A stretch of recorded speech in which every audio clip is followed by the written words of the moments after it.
Welcome to the 50th marriage anniversary of Mr. and Mrs. Sanghvi.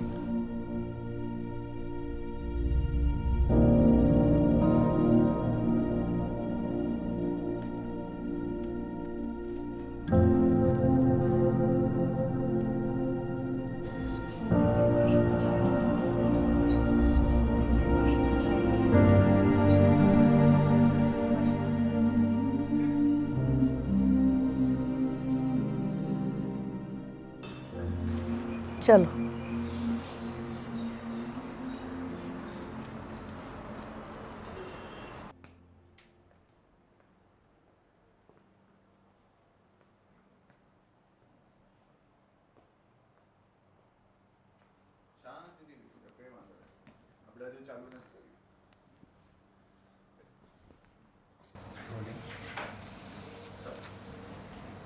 તમારા લગ્નને 50 વર્ષ થયા છે તો કહેવાય છે કે ગોલ્ડન જ્યુબલી છે તો એ કેવા હતા? અમારા 50 વર્ષ બહુ સારા હતા. એમાં કોઈ જાતની તકલીફ પડી નથી અને વાઈફ તરફથી અમને પૂરો સપોર્ટ મળેલ હતો.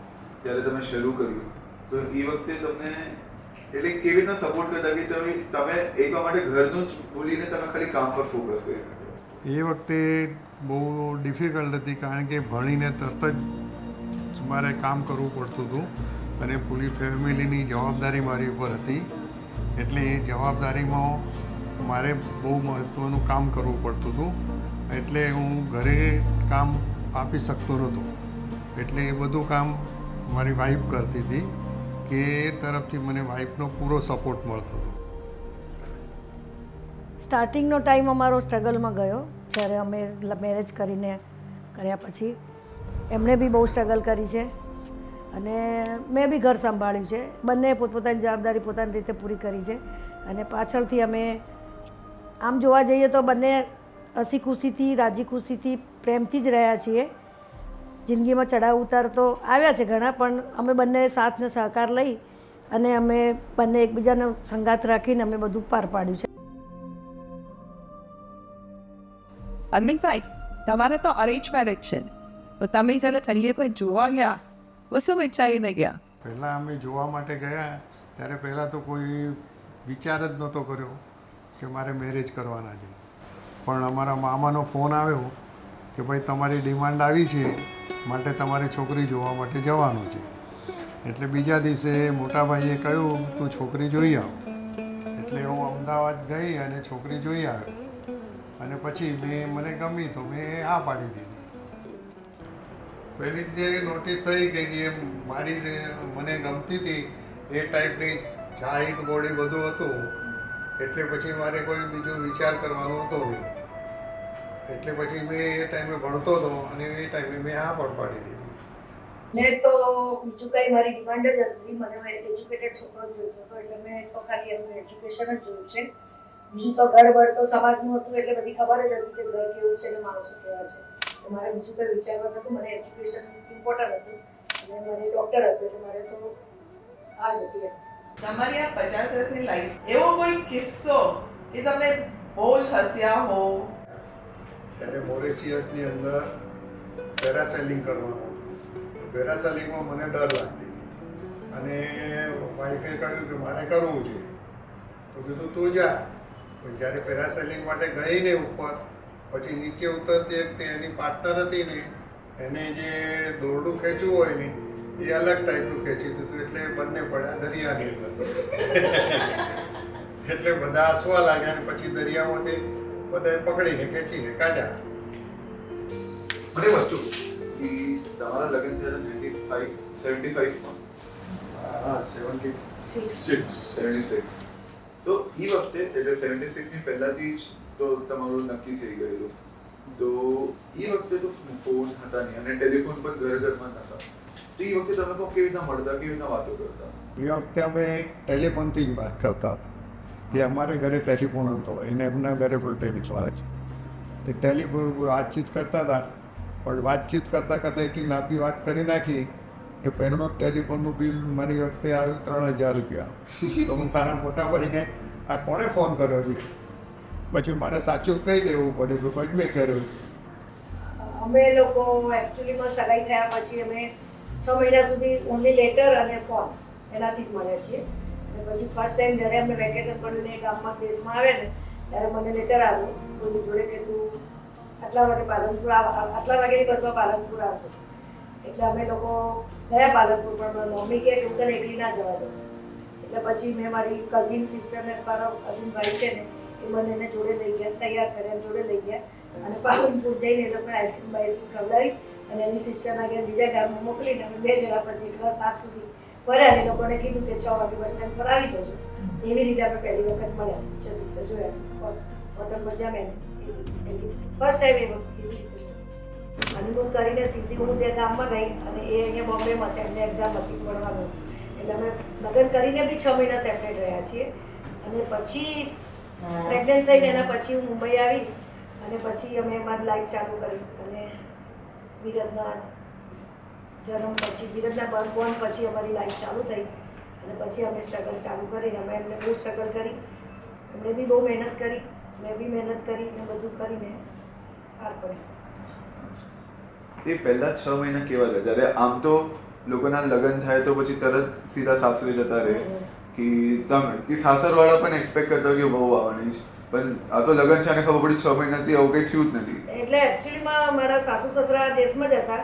એટલે હું મારા સાસુ સસરા જોડે થોડા દિવસ રહી, થોડા દિવસ પિયર ગઈ સુરત. એવી રીતે કરીને 6 મહિના કાઢ્યા.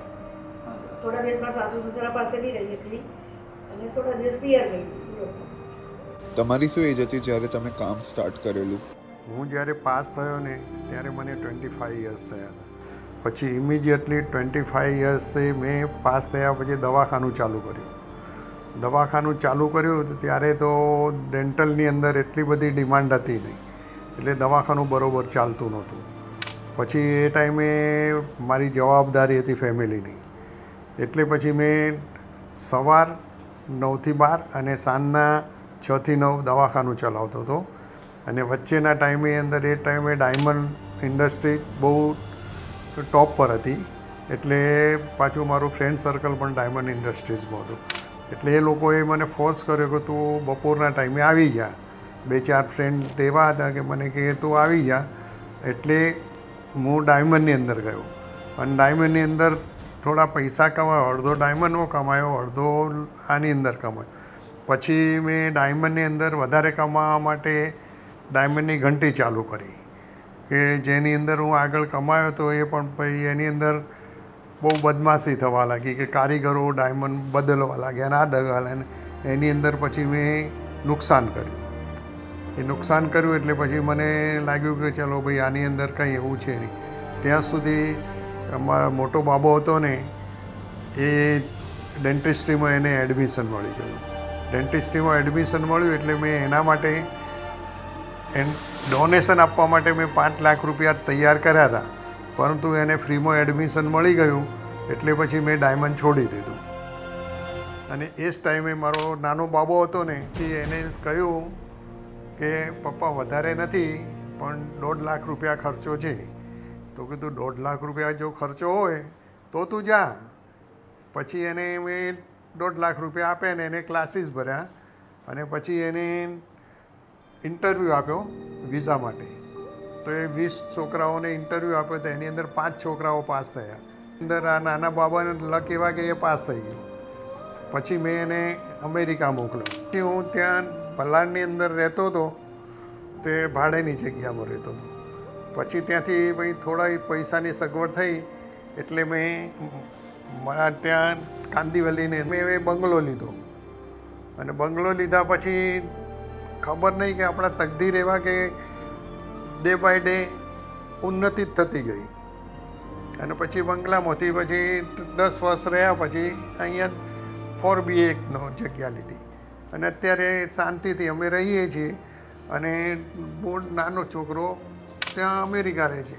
હવે નાના છોકરાને શું છે કે હવે એને એકલો કે પપ્પા તમે કેમ ત્યાં જ રહેશો, અહીંયા નથી આવતા.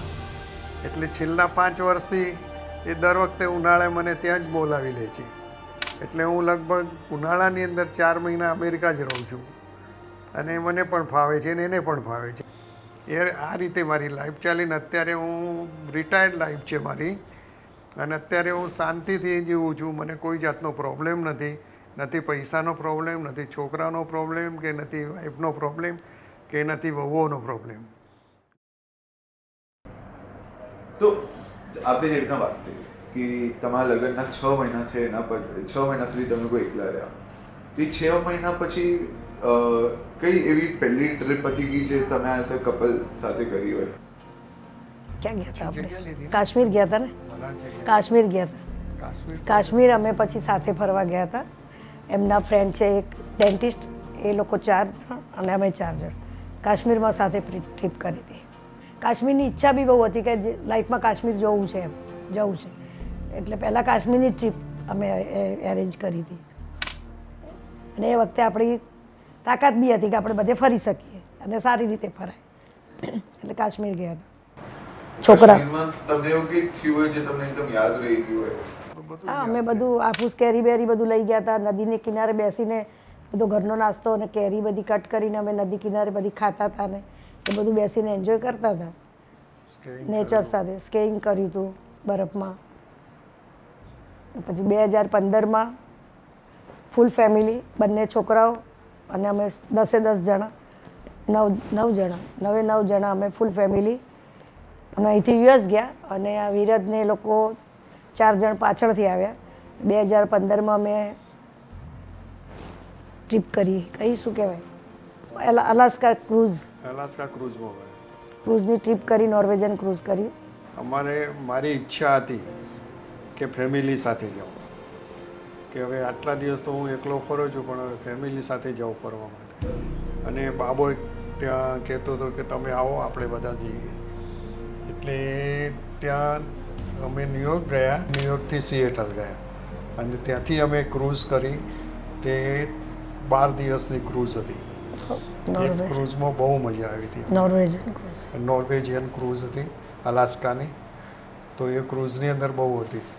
Start with you. અમારી માટે એક બહુ મોટો અવસર છે, કારણ કે 50th મેરેજ એનિવર્સરી એટલે એમના 75મી બર્થડેની, દે આર એપ્રોક્સિમેટલી 75 વર્ષના થયેલા હોય છે. બહુ ઓછા આજની લાઈફની હિસાબે લાઈફ એક્સપેક્ટન્સી જ્યારે 70 વર્ષની હોય છે ને, ત્યાં આ લોકોની 50મી મેરેજ એનિવર્સરી માટે અમારી માટે એક બહુ મોટો પ્રસંગ છે. બહુ મોટું કહેવાય છે એની માટે. અમે ઘણા ખુશ છીએ એની માટે. 50 વર્ષ એમને જોતાં જોતાં નીકળી ગયા અને એ વસ્તુ ખાલી વિચારવાથી એવું લાગે છે કે યાર 50 વર્ષ સાથે રહેવું બહુ મોટી વસ્તુ છે. આજકાલની જનરેશન 2-3 વર્ષ ઓકે ઠીક છે, બટ 50 વર્ષ કાઢવા એક સાથે, એકબીજા સાથે, સિરિયસલી એમને જોઈને મને એટલી ખુશી થાય છે કે જાણે આપણે એક્સપ્રેસ જ નથી એ વસ્તુને, શબ્દોમાં બોલી નથી શકતા. એ શબ્દોમાં બોલાય એવું છે જ નહીં કે ભાઈ કેવું લાગે છે. નહીં, જેન્યુઇનલી મારા પપ્પા મમ્મીની 50 વર્ષની મેરેજ એનિવર્સરીના એમની સાથે મોટો છોકરો હોવાથી એમના ઘણા ઉતાર ચઢાવ મેં પર્સનલી જોયેલા છે. ખાલી એમની 50 વર્ષની મેરેજ એનિવર્સરીથી નહીં, ઇનફેક્ટ એમની આખી લાઈફ હિસ્ટ્રીથી ઘણું બધું શીખવા જેવું છે લાઈફની જર્નીની. સૌથી પહેલી વસ્તુ છે એમના બંને કે એમનો જ્યારનો ઉતાર અને ચઢાવનો જે ટાઈમ હતો, બંને એકબીજાનો સાથ નહોતો છોડ્યો. એ મને સૌથી મોટી આવી. મારી મમ્મીએ 10 રૂપિયામાં પણ ઘર ચલાવ્યું છે, 1 રૂપિયામાં પણ ઘર ચલાવ્યું છે અને આજે 1000 રૂપિયામાં પણ ઘર ચલાવી શકે છે. એ રીતે એડજસ્ટમેન્ટ, ફાઇનાન્શિયલ એડજસ્ટમેન્ટ એમને જે કર્યું છે એ એમનાથી ઘણું શીખવા જેવું છે. જ્યારે હું પરણીને આવી, સાચું કહું ને તો એવું હતું કે મને કહેવામાં આવ્યું, ભાઈ તારા સસરા બહુ સ્ટ્રિક્ટ છે, તારી સાસુ બહુ જબરી છે. બટ આજની તારીખમાં જે મને એમની સાથે કેટલા વર્ષ થઈ ગયા, પણ આજની તારીખમાં મને એવું ક્યારેય લાગ્યું નથી કે પપ્પા બહુ સ્ટ્રિક્ટ છે, કે પપ્પા બહુ ગુસ્સાવાળા છે. તો પપ્પાએ મને આજ સુધી ક્યારેય ગુસ્સો નથી કર્યો. અને કહું ને એના કરતાં બી વધારે મને ચાહ્યું છે. કોઈ બી કામ હોય ને, ઋષિતા તું કરી દેશે, મતલબ એવું હતું કે મારા માટે આ મારા મમ્મી પપ્પા જ છે અને હું એ સેલિબ્રેટ કરું છું. લગ્ન કરીને આવી તો ક્યારે સાસ સસુર લાગ્યું નથી. તો એમની જે 50 વર્ષની એનિવર્સરી, 50 વર્ષ એમના જીવનના છે, જેમાંથી હું 22 વર્ષ મેં જોયા છે મારા લગ્નને. તે 22 વર્ષ જે જોયા છે તે એકબીજાને સમજો, એકબીજા સાથે વાતો કરો, ક્યારે બી મન દુઃખ થાય તો વાતો પતાવીને પછી જ કરો. યસ, જેમ ઋષિતાએ કીધું કે એને બધાએ કીધું કે પપ્પા બહુ ગુસ્સાવાળા છે. જેન્યુઇનલી પપ્પા બહુ ગુસ્સાવાળા હતા. ખબર નહીં તારા પ્રેમથી તારા આવ્યા પછી તારા પ્રેમથી એમને ઓછો થઈ ગયો ગુસ્સો કે ખબર નથી. પણ યસ, એટલો ગુસ્સોવાળો સ્વભાવને પણ મારી મમ્મીએ સંભાળ્યું છે, ધીરજ રાખીને, અન્ડરસ્ટેન્ડ કરીને, એમને શાંતિથી સમજાવીને. એ શીખવા જેવું છે એમનાથી. અને આ હું મારા નેક્સ્ટ જનરેશનને પણ આપવા માંગીશું, મારા પછીના જનરેશન કે એના પછીના જનરેશનને. સક્સેસફુલ મેરિડ લાઈફ એ જ છે કે તમારા ફેમિલી સાથે તમે રહો, મા બાપને રિસ્પેક્ટ આપો,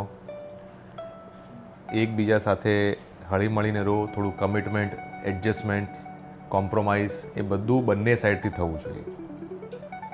એ અમે લોકો સૌથી વધારે મારા મમ્મી પપ્પાની 50 વર્ષની મેરેજ એનિવર્સરીથી શીખ્યા છે ને એમની પર્સનલ લાઈફ ત્યાં શીખેલા છે. જય જિનેન્દ્ર ટુ ઓલ. આજે આપણે ભેગા થયા છે અમારા પેરેન્ટ્સની 50th એનિવર્સરી સેલિબ્રેટ કરવા. આજનું સેલિબ્રેશન ડબલ સ્પેશિયલ છે કારણ કે પપ્પા will complete his 75th birthday this year. 50 વર્ષનો સમય એ બહુ લાંબો ટાઈમ છે, પણ એ જ ટાઈમ પ્રેમ, સમર્પણ અને વિશ્વાસની સાથે કાઢ્યો હોય તો લાગે કે આજે જ લગ્ન થયા છે.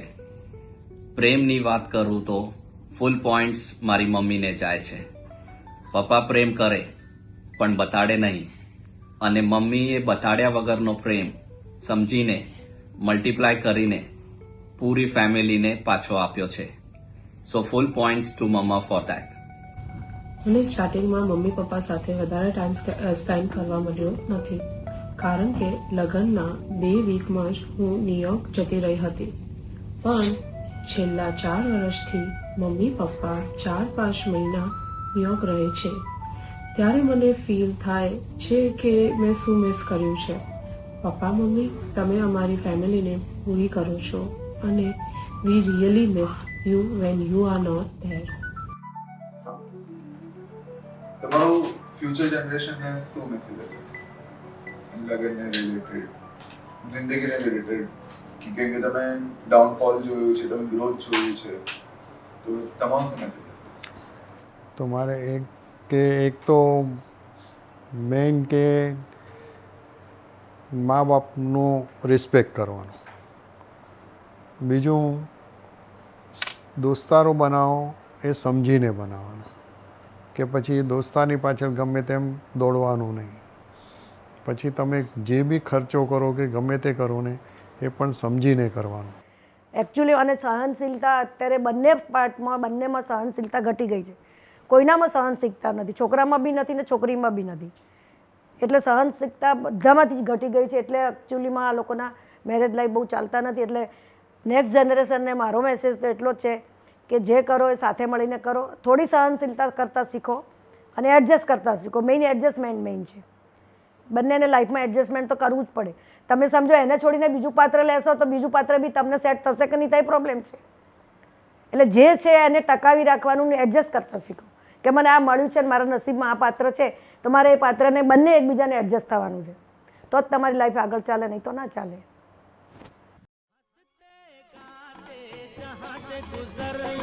दुनिया की तू परवाह न कर, हंसते गाते जहाँ से गुजर. दुनिया की तू परवाह न कर, मुस्कुराते हुए दिन बिताना. यहाँ कल क्या हो किसने जाना, आ जिंदगी एक सफर है सुहाना. यहाँ कल क्या हो किसने जाना. Tit tit tit